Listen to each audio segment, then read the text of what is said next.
What's going on? This is Hoppe Hour. I am your host, Ryan Hoppe, and on the phone line is somebody I grew up listening to in Chicago. On the phone line is the one and only Trey The Choklit Jok. He is on Hoppe Hour. What's going on, bro? Hey, what's up, man? Yeah, started off by making me feel old, right? Why not? Yeah, I'm sorry about that because I feel weird whenever you share those memories about how you helped begin Power 92 in Chicago, and I kind of I relate to it in the way that I just loved it growing up when you were on it and the Hot Boys at Night. Like I listened to it all the time in the suburbs. I adored Power 92 and I do now. But it's so funny whenever I commented, I feel like I'm making you feel old when I'm like, man, when I was listening to you at the bus and it was -20 out, like you don't know how much it was you and Eddie and Jobo I would flip back and forth with. Sometimes Drex, but it was you two. You guys got me through the morning, man. My dad would never let me he would never drive me to class. And at the moment I was mad, but now I'm glad he taught me to be responsible.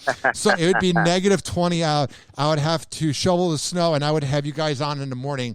And you guys just made my morning so much better back in the day.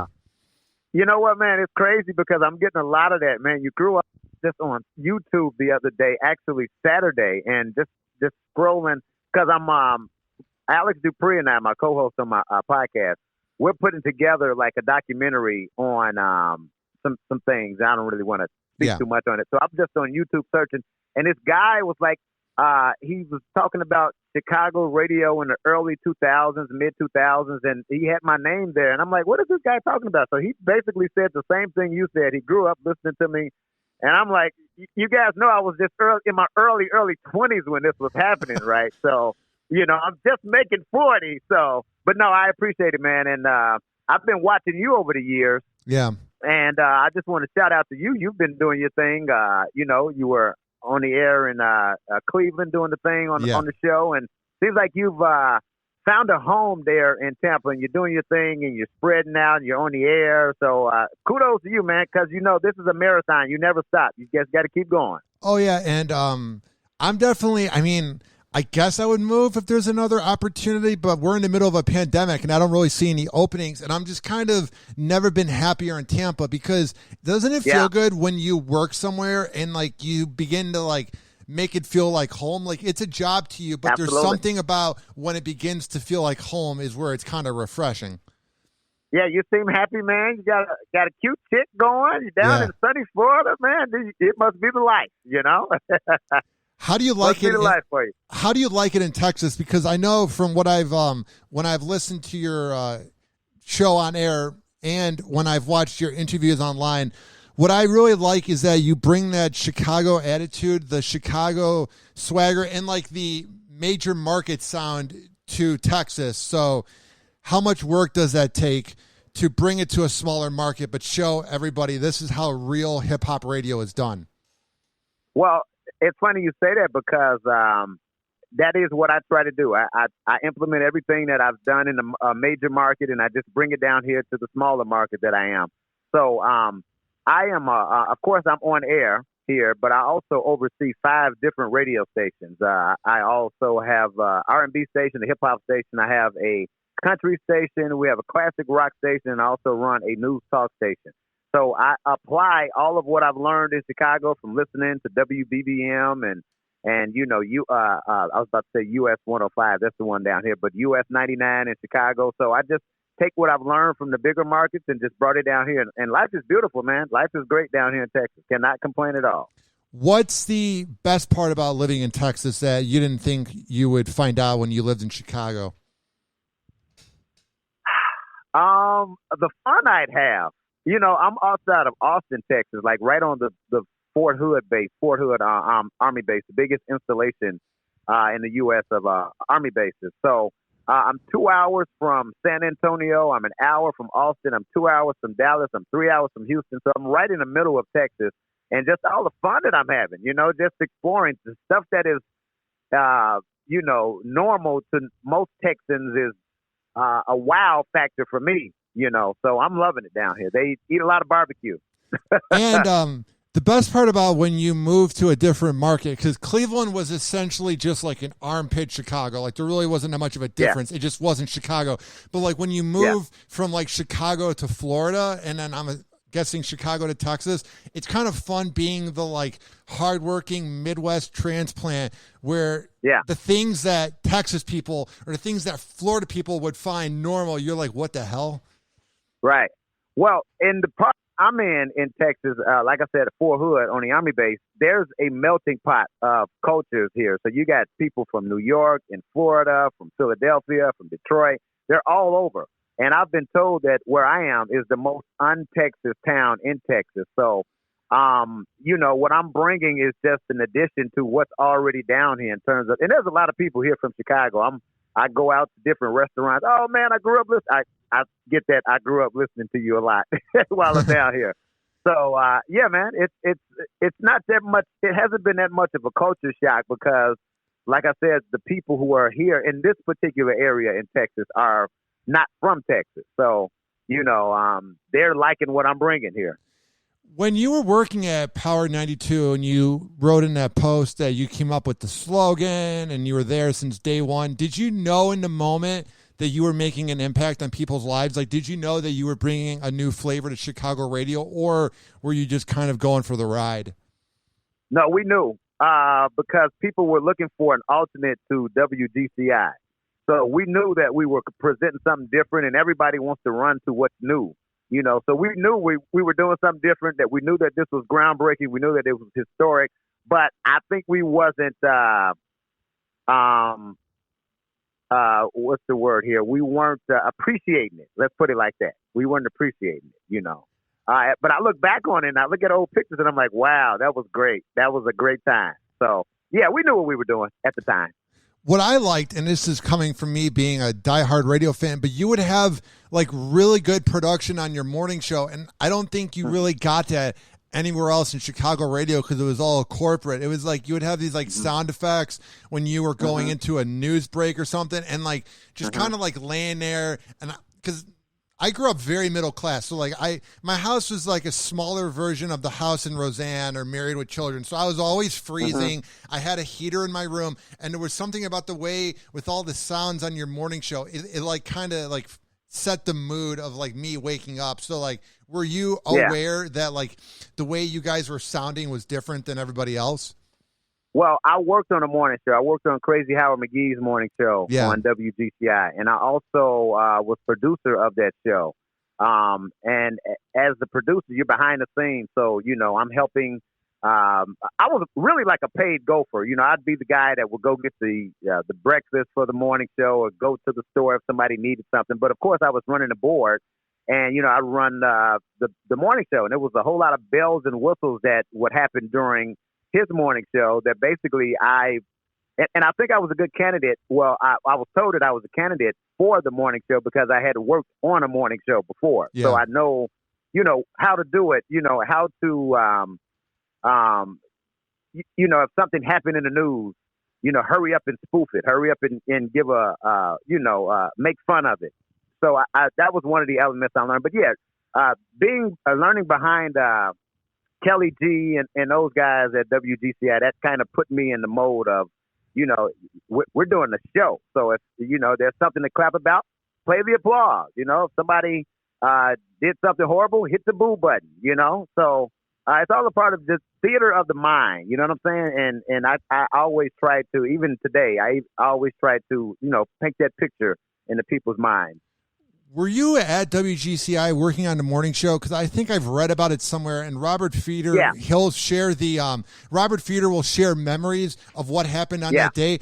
Were you working on the morning show the morning when Cow's Morning Madhouse like flipped the like frequency? And when they were on GCI? Yeah. No, I was not. I was at home listening to that, and that was so crazy.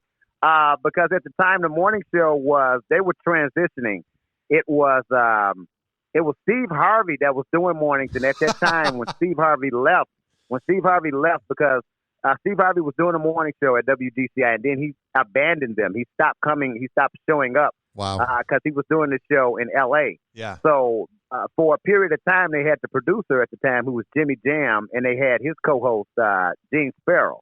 So it was those two that went to do Mancow show on Q101, and it was Mancow and his crew that came over to GCI, and that was hilarious. But no, I was a senior in high school, but I remember listening to how crazy that was.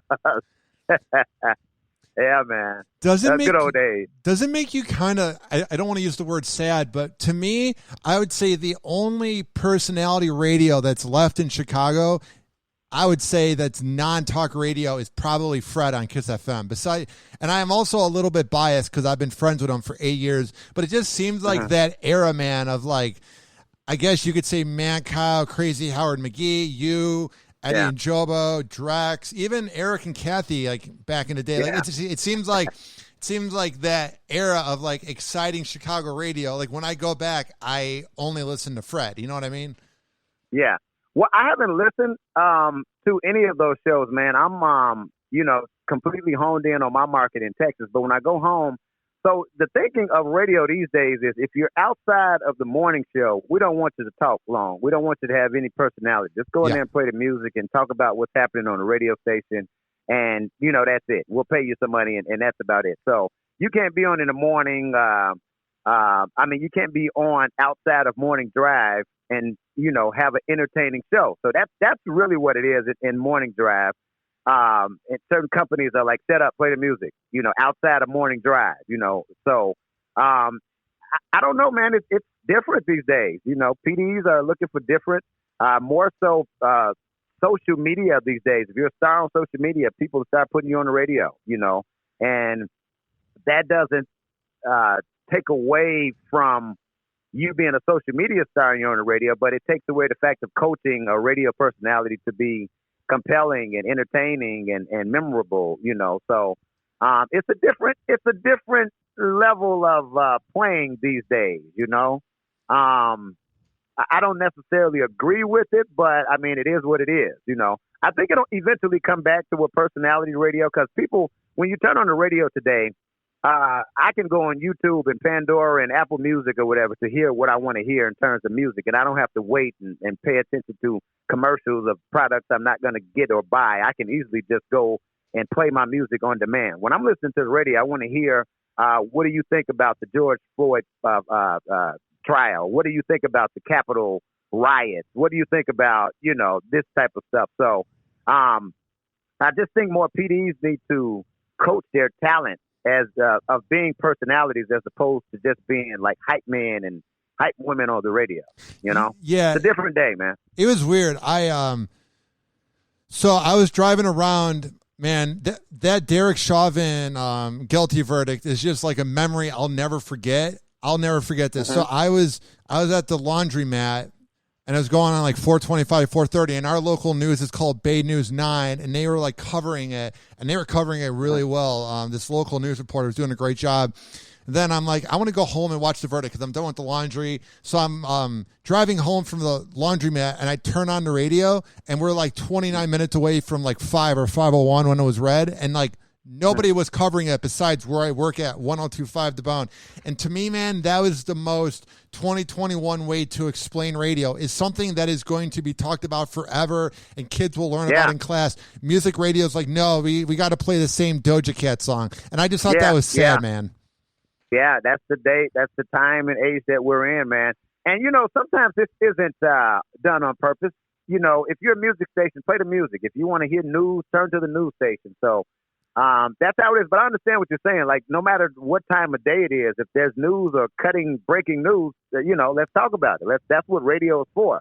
But, and I always say this, you can't tell a radio owner what to do with their radio station until you own the actual station. So, that's the age we live in these days, man. I think this too. And, this might be me being very optimist, Trey, and you can shut it down real quick. But I just think nobody has balls anymore, bro. Like, I feel like you guys had so much confidence and guts to begin Power 92 and go after WGCI. And I feel like because radio is so cookie cutter, I feel like that's why it went from 98% of people listening every day to 86 in the last 10 years, is because it's the same thing. I feel like people don't want to take risks anymore. And I feel like radio executives or consultants or whoever's running this big game, I think they need to realize that you need to roll the dice. But that might just be me. No, you're right. This day and age is like with the pandemic and people losing revenue and all of that. And before the pandemic, there was a recession we were going through, and coming out of it, a lot of people aren't equipped to take risks these days. Roll with what you know that works. Yeah. That's why you keep seeing Howard Stern renewed for 10 years. And before he died, Rush Limbaugh, renewed for so many years or whatever. Because, number one, if it's working, let's keep it working. And number two, if it ain't broke, don't fix it. So if I'm making X amount of dollars with this, then I don't want to keep trying new innovative stuff. I may lose, and it's really competitive out here. So companies are just, staying smart these days and safe. Staying smart and safe. That's really what it all boils down to. What do you think it's going to do to radio in the long run? Because all the talent, I don't want to make everybody sound old, but like they're getting older, and it feels like besides a few examples in a few cities, they're not really growing talent. So how do you see this playing out? And also in Texas, what do you do to scout talent, to bring people in, to hire people? Okay, so the first part of your question, I don't think radio is going anywhere. I think it'll always be around. I think, excuse me. I think it'll always be around. There'll always be innovative. I think Pandora's starting radio where, they're going to have jocks on Pandora. You got satellite radio out here. We just have people who are doing live Facebook shows and that type of stuff.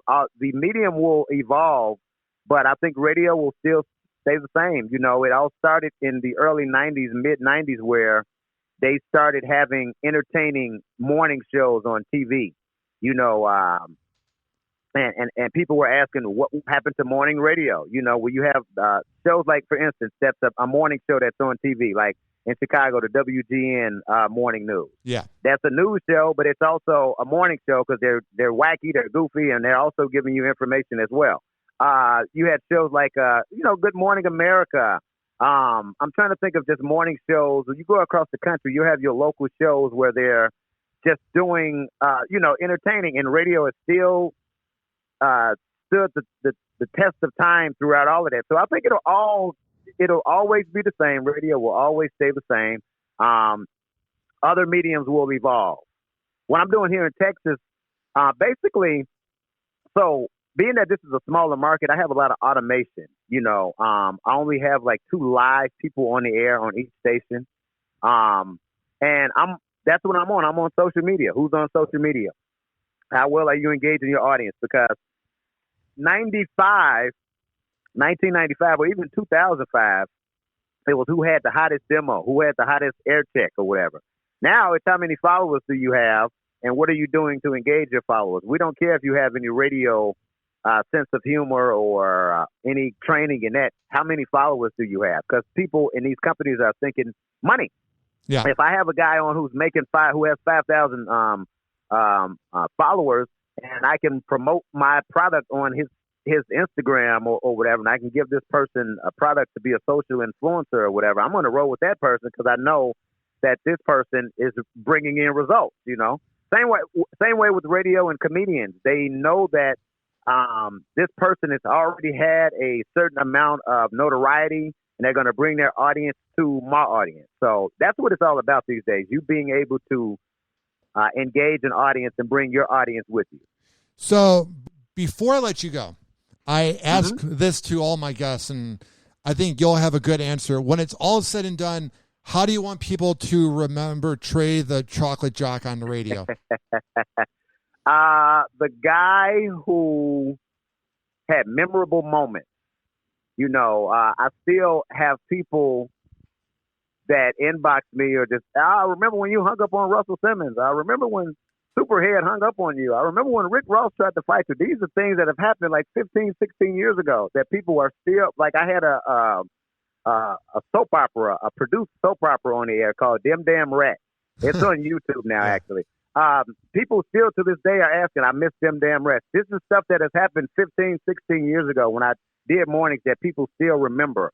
So just remember, man, you are a powerful personality when you can do things and people remember those things and they stick with you, you know?